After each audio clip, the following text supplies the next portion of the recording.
Note, please watch the first episode before this. Also, this episode will not be following Moonbite, but instead Lucas Gale, aka Shocker. Shocker woke to the sound of his alarm clock. He tried to deactivate the clock, but it wouldn't shut up. Exhausted and annoyed, he sent a small electrical shock through his fingers to turn it off. He yawned as he slowly got out of bed. He slowly moved to the kitchen. His half-sister, Elena Weatherly, sat on the couch having breakfast. Their TV was broadcasting their mother's report on the destruction of the greenhouse, creating an extremely illegal fungus known as neurodistort.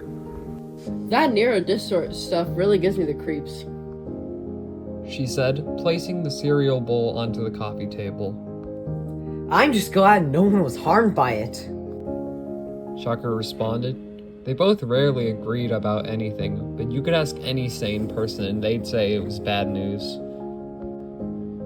They both grabbed their backpacks as they left the house. Elena curiously exclaimed, "So why was Evan attacking you, and why not electrocute his brain?" Shocker annoyedly responded, Have you not seen what he does to kids that infuriate him? I was lucky somebody even came to my aid. Why didn't you help me? Elena muttered. Wanted to. Shocker rolled his eyes. Sure you did. The sound of the buzzing city echoed in the back.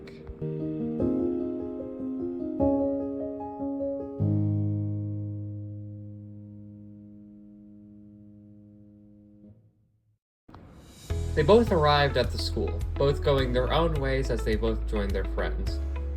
Shocker heard his friend Size Guy say, So what's the difference between donuts and bagels? Sunfire, who was shadowboxing next to him, playfully smacked him on the side of the head. The ingredients, obviously. Sunfire, for someone who never cooks, you know a lot about food. Sunfire shrugged. Yeah, well, when your aunt is the goddess of cooking, you learn a thing or two. Sasuke pulled a baguette out of his pocket. It was around the size of his pinky, then grew to an arm's length. He chomped down on top as he said, So got any better ideas when shooting those electrical shocks? Shocker shrugged. I recently learned that I can turn on a microwave for my electrical shocks. That's progress, I guess. Oh, we should probably head to class. Sasuke wrapped his arm around his shoulder. Probably, more like definitely.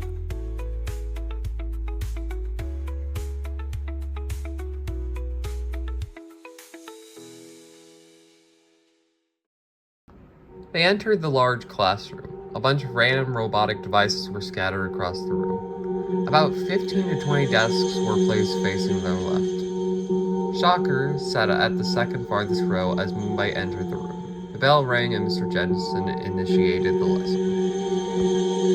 After class, an unsettling feeling lingered as Shocker sensed an unusual disturbance in the walls. Investigating, the light suddenly flickered and darkness enveloped the corridor. An eerie sensation of being observed pricked at him. He turned to reveal a figure floating ominously towards him. The figure appeared glitchy. A small satchel hung from his shoulder, hiding a green glow, and inducing confusion and a sense of impending danger in Shocker's mind. Pondering his options, the figure with an eerie grin said, Better prepare yourself for our future encounters. Before abruptly vanishing. Stunned and disoriented, Shocker found himself abruptly returning to the bustling hallways. Frightened and bewildered, he decided to proceed to his next class, attempting to shake off the uncanny encounter. Vina slowly walked, hiding her face in her hoodie from the sirens flying past her. She turned around and saw the helicopter circling the giant hospital, illuminating the room where Lucian once laid, dead. She looked down at her hands covered in the skeleton tattoos she had for years. She had never recalled getting them, but knew they showed up around her 10th birthday. All of a sudden, a cop walked up to her. Excuse me, ma'am. We are looking for a girl around your age. She has purple eyes and skeleton tattoos. We caught her sneaking into room 1227 of the hospital on the cameras. Shoot. She thought. Didn't disable them fast enough. May we see your hands, miss? Asked cautiously. Of course, officer. Said before striking him with her fist. He fell to the ground. A small stream of blood poured from his nose. She heard sirens approaching. Ravina bolted down the street, hiding from any police officers along the way. Tears began to materialize in her eyes. She knew everything she was doing was wrong, but she couldn't go to jail.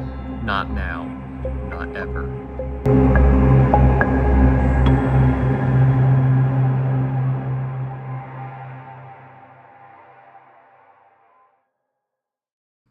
I recently learned. Oh wait, is that Shocker? Probably, more like definitely. Shoot. Thank you for watching till the end, and thank you to the wonderful voice actors that made this possible. Make sure to check out CreeperMiner81's channel. He creates great videos. If you like this vid, then sub so we can make more. Hope you have an incredible day, and see you later.